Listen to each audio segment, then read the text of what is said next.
ಅಫ್ಜಲ್ಪುರದಲ್ಲಿ ಭವ್ಯ ಗಣರಾಜ್ಯೋತ್ಸವ ಸಮಾರಂಭ, ಶಾಸಕರಿಂದ ಧ್ವಜಾರೋಹಣ, ವಿದ್ಯಾರ್ಥಿಗಳಿಂದ ಕಂಗೊಳಿಸಿದ ಪಥಸಂಚಲನ.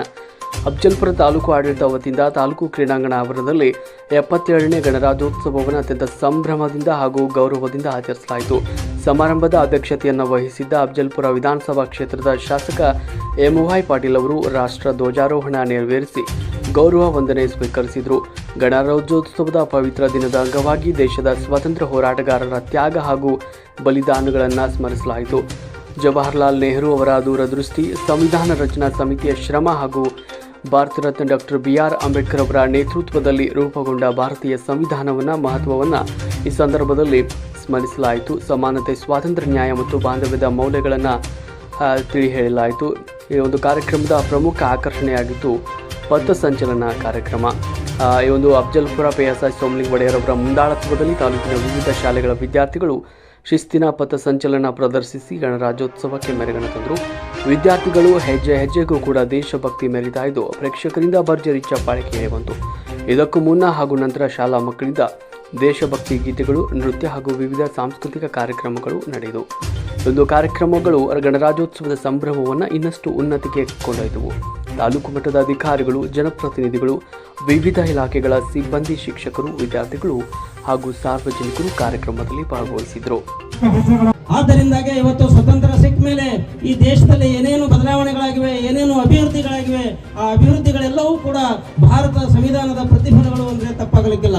ಇವತ್ತು ಸಂವಿಧಾನದ ಪ್ರತಿಫಲದಿಂದಾಗೆ ಭಾರತ ದೇಶ ಇವತ್ತು ಮುಂದುವರೆದ ಶ್ರೀಮಂತ ರಾಷ್ಟ್ರವಾಗಿ ಬದಲಾವಣೆ ಆಗ್ತಾ ಇದೆ.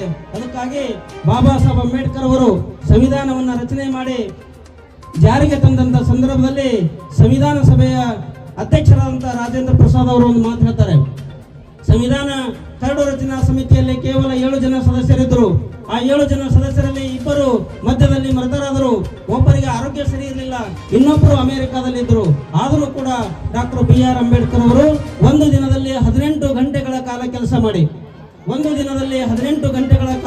ಮಾಡಿ 2 ವರ್ಷ 11 ತಿಂಗಳು 18 ಏನು ದಿನಗಳಿವೆಯಲ್ಲ, ಈ ದಿನಗಳಲ್ಲಿ ಪ್ರತಿನಿತ್ಯನೂ ಕೂಡ 18 ಗಂಟೆಗಳ ಕೆಲಸ ಮಾಡಿ ಇಂಥ ಒಂದು ಸಂವಿಧಾನವನ್ನು ರಚನೆ ಮಾಡಿಕೊಟ್ಟಿದ್ದಾರೆ.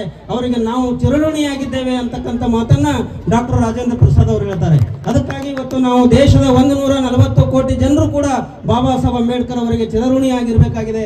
ಅದಕ್ಕಾಗಿ ಇವತ್ತು ನಮ್ಮ ದೇಶದಲ್ಲಿ ಶಾಂತಿ, ಇವತ್ತು ಬಾಬಾ ಸಾಹೇಬ್ ಅಂಬೇಡ್ಕರ್ ಅವರ ಸಾಮಾಜಿಕ ಸಮಾನತೆ ಮತ್ತು ನ್ಯಾಯದ ಏನು ವಿಚಾರಗಳಿವೆ, ಆ ವಿಚಾರಗಳಿಂದ ಇವತ್ತು ನಾವು ಎಲ್ಲರೂ ಕೂಡ ಶಾಂತಿಯುತವಾಗಿ ಬದುಕ್ತಾ ಇದ್ದೇವೆ ಅಂತೇಳಿ ಇವತ್ತು ನಾವು ಹೇಳಬೇಕಾಗಿದೆ.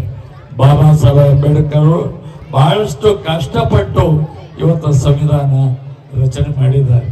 ಈ ಸಂವಿಧಾನ ಅದರಿಂದ ಎಲ್ಲ ವರ್ಗಕ್ಕೂ ಕೂಡ ಮೀಸಲಾತಿ ಕೊಟ್ಟು ಎಲ್ಲರಿಗೂ ಕೂಡ ನೆಮ್ಮದಿ ಜೀವನ ಮಾಡಲಿಕ್ಕೆ ಅವರು ಸಂವಿಧಾನ ರಚನೆ ಮಾಡಿದ್ದಾರೆ. ತಮಗೆ ಹೇಳಬೇಕಾದ್ರೆ ನಮ್ಮ ಜೊತೆಯಲ್ಲಿ ಅನೇಕ ರಾಷ್ಟ್ರಗಳು ಸ್ವಾತಂತ್ರ್ಯ ಪಡೆದಿದ್ದರು, ಅವರು ಕೂಡ ಸಂವಿಧಾನ ರಚನೆ ಮಾಡಿಕೊಂಡಿದ್ರು. ಆದರೆ ಅವರು ಇವತ್ತು ನೋಡಿದರೆ ಅವರು ಯಾವುದೂ ಸ್ವತಂತ್ರವಾಗಿ ಆ ರಾಷ್ಟ್ರಗಳು ಉಳಿದಿಲ್ಲ, ಅವರ ಸಂವಿಧಾನವೂ ಕೂಡ ಉಳಿದಿಲ್ಲ.